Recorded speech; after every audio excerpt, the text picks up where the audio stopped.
What happens when two powerhouse women in entertainment collide? Not over music, but over something far more personal, and it all plays out live on daytime television. What happened between Trisha Yearwood and Kelly Clarkson wasn't just awkward TV. It became one of the most unforgettable, emotionally charged interviews ever aired, the kind that leaves audiences holding their breath, watching a friendly chat crumble into confrontation. It began like any other episode of The Kelly Clarkson Show. The studio lights glowed soft and warm, the crowd was electric, and Kelly was in her element, upbeat, charming, and ready to welcome her guest. Trisha Yearwood, country icon and cookbook queen, was there to promote her latest project. Everything about the setup promised an easy, cheerful conversation, recipes, laughter, maybe a duet. But as soon as Trisha walked onto the stage, there was an unspoken tension. Her smile was practiced, polite, but her eyes told another story. She sat down, adjusted her mic, and smoothed her skirt with hands that looked just a bit too tight. Kelly greeted her warmly. "Trisha Yearwood, everybody! We are so excited to have you here." The audience erupted in cheers, but Trisha's smile faltered for just a second before she responded. "Thanks, Kelly, it's good to be here." Kelly dove straight into the conversation as she always did. "So you've got a brand new cookbook out. Tell me about it. I've been drooling over the photos." Trisha laughed softly, but it was controlled. "It's called Home Comforts, and it's about food that feels like a hug. Recipes that bring you peace when life feels chaotic." Kelly nodded, enthusiastic. "I love that. Food really does heal the soul." Trisha tilted her head slightly, her tone measured. "It does, especially when life gets noisy, when people start talking about things that aren't theirs to talk about." The air in the studio shifted. Kelly blinked, unsure. She smiled politely, trying to keep the tone light. "I hear you. Social media, tabloids, it's wild how fast stories spread." Trisha's eyes didn't waver. "Yeah, and sometimes those stories start right here on talk shows." The audience grew quiet. Kelly's expression froze for a moment. The practiced host suddenly caught off guard. "I'm sorry, what do you mean?" Trisha leaned in, voice calm but cutting. "I mean that a few weeks ago, on this very show, you joked about a picture of me and Garth. You said, and I quote, 'They look like they've had a little disagreement.' You turned a private dinner into gossip." Kelly's face flushed. "Oh, that was just a light-hearted moment. We were having fun with celebrity photos. It was never meant to offend you." Trisha's smile disappeared entirely. "Intent doesn't erase the impact. Kelly, you don't get to decide how a comment lands when it's about someone else's life."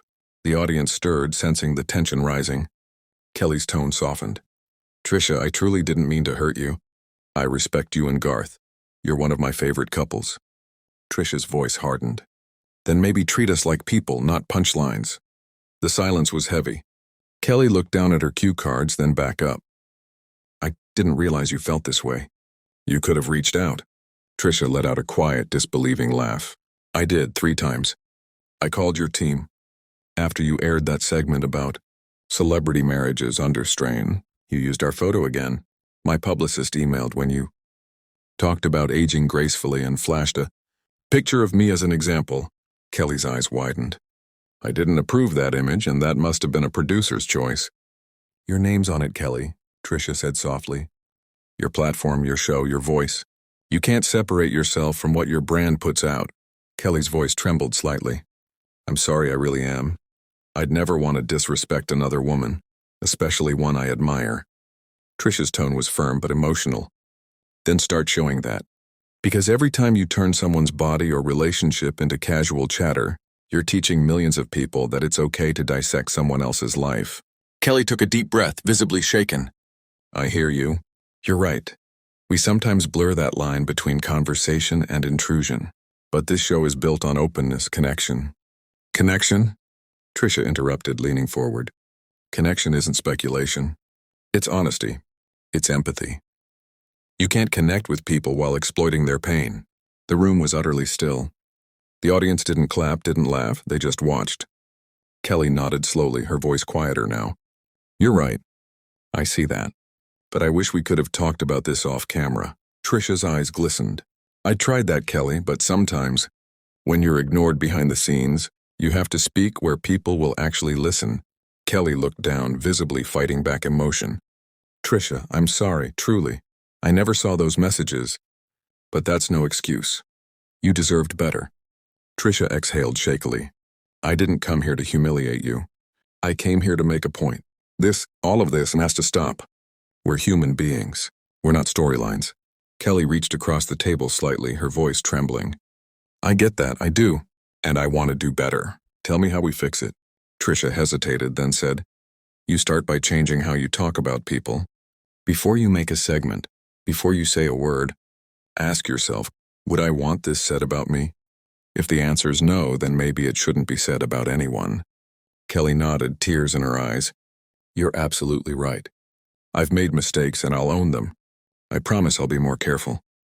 Trisha stood slowly, unclipping her microphone. Careful's a start. Accountable is better. The audience gasped softly. Kelly's voice cracked. Trisha, please, and let's keep talking. Don't leave like this. Trisha paused at the edge of the stage. I'm not angry anymore. Kelly, I'm just tired. Tired of seeing women turned into clickbait. You're one of the good ones. But good intentions aren't enough when people are getting hurt. Kelly looked heartbroken. You're right, she whispered. Trisha gave a small nod. Then prove it. Change how you use your platform. We all have power. Use yours to heal, not to wound. And with that, she walked off stage. For a long, unbearable moment, Kelly stood frozen. The crowd was silent, not out of judgment, but awe. What they had just witnessed wasn't a scandal. It was a reckoning. After several seconds, Kelly finally spoke, her voice raw. I never wanted to be part of the problem. But maybe I was. And I'm sorry, not just to Trisha, but to anyone I've hurt without realizing it. Her eyes glistened under the bright studio lights. I built this show to celebrate people, not tear them down. And after today, that's what I'm going to do, differently. The audience slowly began to applaud, softly at first, then stronger. Backstage, Trisha stood just beyond the curtains, listening. Her expression softened. She hadn't come to destroy Kelly's reputation. She'd come to make her and the entire industry a think. And in that moment, something shifted. This wasn't about celebrity drama.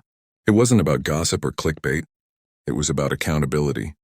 The cost of careless words and the power of honesty on live television. That day, both women walked away changed. One found her voice and the other found her reflection. So what do you think? Was Trisha right to confront Kelly so publicly? Or should she have handled it privately? One thing's certain, the world won't forget what happened on that stage anytime soon.